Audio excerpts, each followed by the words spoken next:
we have a management waiting by. Amit Ramani, the CMD of Awfis Space Solutions, joins us now to discuss Q3 results. Thank you so much, Amit, for once again joining us. You spoke to us at the end of Q2 as well.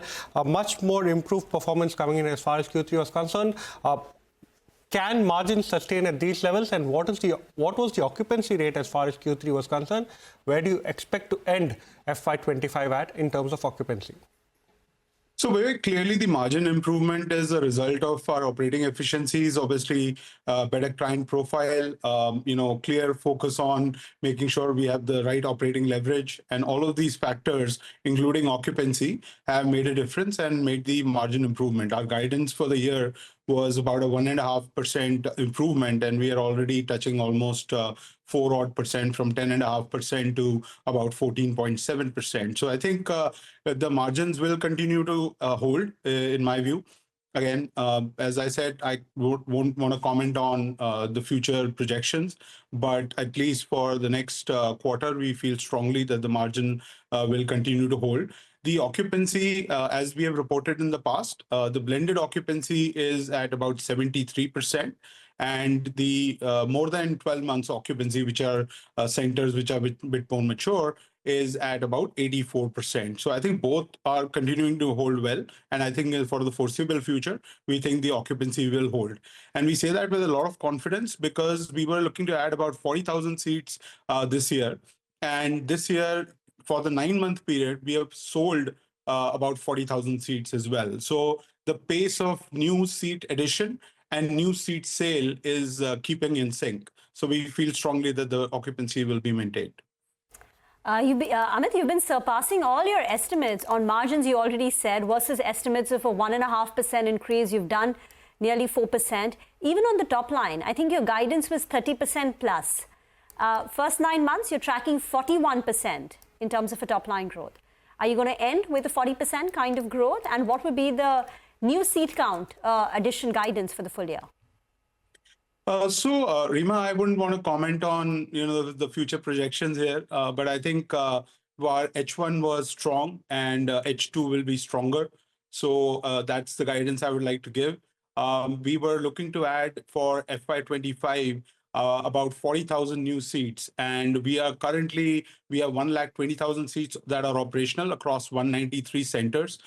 We also have another 20,000+ seats that are under fit out, and another 20,000 seats that are at a letter of intent stage.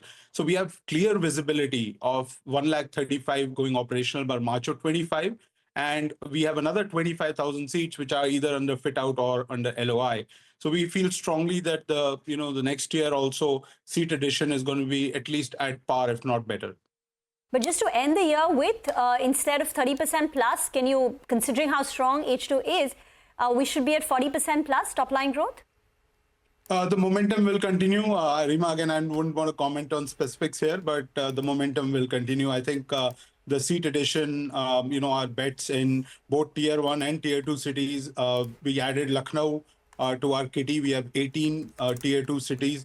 All the different bets that we had initiated once we planned out the year, I think have all done well. And I think as a result, the numbers are speaking for themselves. Amit, what percentage of the total contracted portfolio comes up for renewal at the end of FY25? Typically, when you go in for a releasing or for a renegotiation of the contract, at what rates are they happening? Are they happening at par, higher or lower? So I won't have, Vivek, the exact number, but typically every year I would say about roughly between 10 to 12 centers come up for renewal, right? Typical renewal cycle. Now, you recall our model, which is managed aggregation. And in a managed aggregation scenario, there is no rent as such. So it's more of a profit share, typically a 70-30 kind of a split. So that continues, right? That's how the renewal happens on those properties. On the straight lease depends on the micro market. Obviously, in the micro markets where the base rental has gone up, then clearly we are obviously, given to pay that higher rental because the market governs the rental itself. And we are in a straight lease scenario, we will most likely match that market rental. Rentals have gone up. This year, did about 77. We will end up doing 77 million square feet of commercial real estate gross leasing, the highest ever in the history of India. Co-working itself will end up doing about 15 million square feet, the highest ever in, again, the history of co-working in India. So the market is very, very strong. And as a result, obviously, the rental rates have gone up as well. Possible to put a percentage to the average rental increase? And secondly, say by the end of FY26, how many cities or centers will you be present in? So I'll answer the second question first. By end of FY25, we will be close to about 220 odd centers and close to about 135,000 seats. We will be live across 18 cities and almost 60 plus micro markets. In terms of the rental increase, Reema, honestly, it is driven by every market is behaving a bit differently. But it is safe to say it has gone up by anywhere between 5 to 50%. I mean, there are micro markets in certain cities where the rentals have gone up as high as 50%. But the average, I would say, is somewhere around about 18 to 20%.